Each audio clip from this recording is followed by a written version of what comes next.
Bonjour à tous.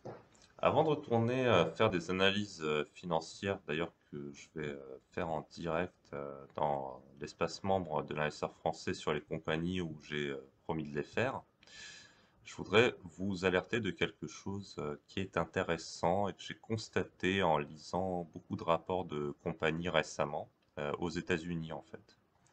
Alors, on dit globalement que l'Amérique est bien importante, l'économie américaine va bien, des choses comme ça, mais il y a un truc qui m'a pas mal surpris sur les derniers rapports trimestriels des distributeurs en fait aux États-Unis, notamment des distributeurs sur des produits un peu premium, euh, qui ont, je sais pas, des prix, on va dire, qui sont entre 50 150 euros, des choses comme ça. En fait, on constate que ces distributeurs, ils ont un problème de décroissance des ventes comparables, et ce problème s'est accentué sur les premiers mois de l'année fiscale 2022. Ils reportent quasiment tout ça. Alors, hormis les discounters, tout le monde dit ça en fait. Donc, on peut se poser la question, tiens, mais qu'est-ce qui se passe? C'est-à-dire, l'économie américaine, c'est une économie qui se porte bien justement parce que le consommateur consomme beaucoup et il a normalement les moyens de consommer. Et là, sur des détaillants de référence, quand même, des distributeurs de référence, on constate que c'est plus le cas en fait.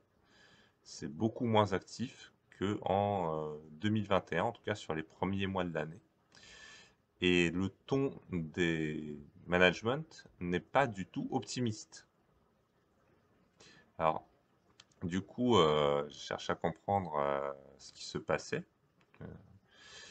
Euh, en fait, apparemment, l'explication serait, possiblement en tout cas, que le programme de stimulus lié à l'épidémie Covid-19 aux États-Unis a permis à beaucoup de gens d'avoir du pouvoir d'achat supplémentaire, ce qui a servi à la fois, bien sûr, le commerce en ligne, mais également le commerce physique dès que les gens ont pu retourner dans les boutiques.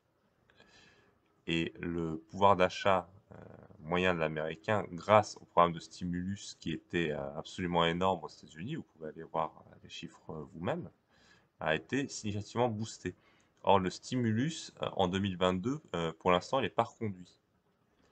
Ce qui veut dire que les gens qui se sont permis de faire des courses supplémentaires avec le programme de stimulus, ce que font la plupart des consommateurs américains qui sont dans les classes pauvres, qui ont touché le package de stimulus, ces gens vont dépenser en fait au lieu d'épargner. Et du coup, en fait, ces gens-là ne pourront plus dépenser, ce qui semble assez logique. Donc cette explication a l'air assez convaincante en fait. Du coup, on a des très bons chiffres pour l'économie américaine sur le quatrième trimestre 2021 qui viennent de sortir, genre une croissance quelque chose comme 7,5%, j'ai plus le chiffre exact en tête, sur le PIB. Mais voilà, la croissance du PIB, c'est une croissance qui a été gonflée par un programme de stimulus quand même. Voilà. Euh, Demain, sans le programme de stimulus, avec une réserve fédérale qui veut augmenter les taux parce que l'inflation n'est plus sous contrôle du tout aux États-Unis. Voilà, on se demande ce qui va se passer. Alors, au niveau de l'inflation, il y a quelque chose qui pourrait quand même nous rassurer, c'est-à-dire je ne veux pas être alarmiste. Le fait qu'il y ait plus de programme de stimulus peut-être va faire aussi baisser un peu l'inflation, mais ça, on n'en est pas certain du tout, hein, parce que il y a eu également beaucoup d'impressions monétaires aux États-Unis par le passé. Donc peut-être que ça va tempérer un peu l'inflation. Ce serait cool pour l'économie américaine et je suis pas du tout opposé. Mais en tout cas, le pouvoir d'achat du ménage moyen, s'il n'y a plus de stimulus, va forcément baisser aux États-Unis, en fait, du ménage pauvre. Mais comme vous savez, aux États-Unis, les écarts entre les riches et les pauvres sont extrêmement conséquents. Voilà, même si peut-être ça se réduit un peu dans le temps, mais j'en suis pas si sûr.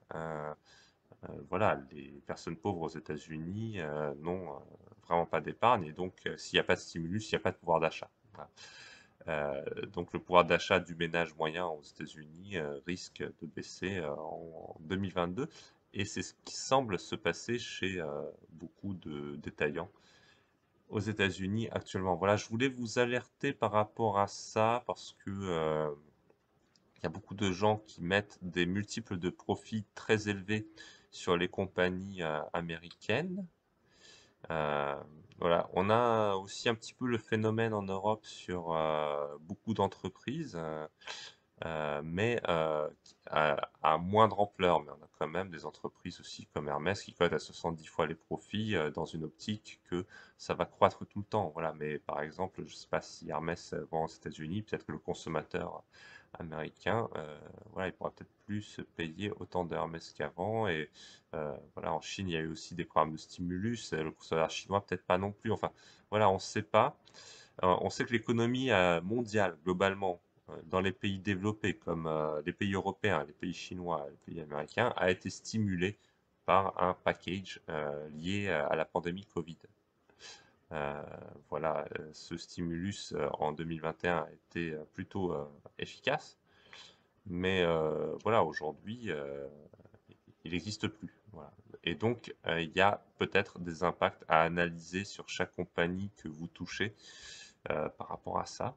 Ça peut être utile de regarder, c'est-à-dire on peut pas peut-être prévoir une croissance des profits ad vitam aeternam sur la plupart des entreprises qui vendent des choses, hein, tout simplement. Et ça fait beaucoup d'entreprises où il pourrait y avoir des impacts, pardon. Voilà. Donc je voulais simplement vous le dire. Voilà, les profits de beaucoup de détaillants aux États-Unis pour sûr seront inférieurs à ce qu'ils étaient en 2021.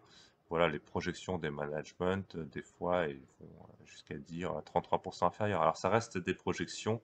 Il y a une seule certitude sur l'avenir, c'est qu'il est incertain. Et faire des prévisions, c'est bien beau, mais on ne sait pas du tout ce qui va se passer. Mais en tout cas, il y a un certain nombre d'entreprises, notamment dans la vente au détail aux États-Unis, dont les profits risquent de décroître assez fortement dès 2022. Voilà. Ce qui n'empêche pas, bien sûr, ces entreprises de continuer à travailler. Les plus solides d'entre elles survivront sans doute. Et si les prix sont intéressants, ça peut être tout à fait intéressant d'intervenir sur ces entreprises, puisque justement, il y a beaucoup d'entreprises dont le cours a été outrageusement massacré à la suite de ces nouvelles. Voilà. On va en regarder une d'ailleurs tout à l'heure dans le club de l'investisseur français pour les personnes qui ont fait du coaching parce qu'il me semble que c'est une belle opportunité à regarder. Voilà. Euh, Très bien. Donc, c'est tout ce que je voulais vous dire dans cette vidéo. J'espère que ça vous donne des éléments de réflexion. Et d'ailleurs, c'est le seul but de cette vidéo. Et à très bientôt pour de nouvelles aventures. Merci.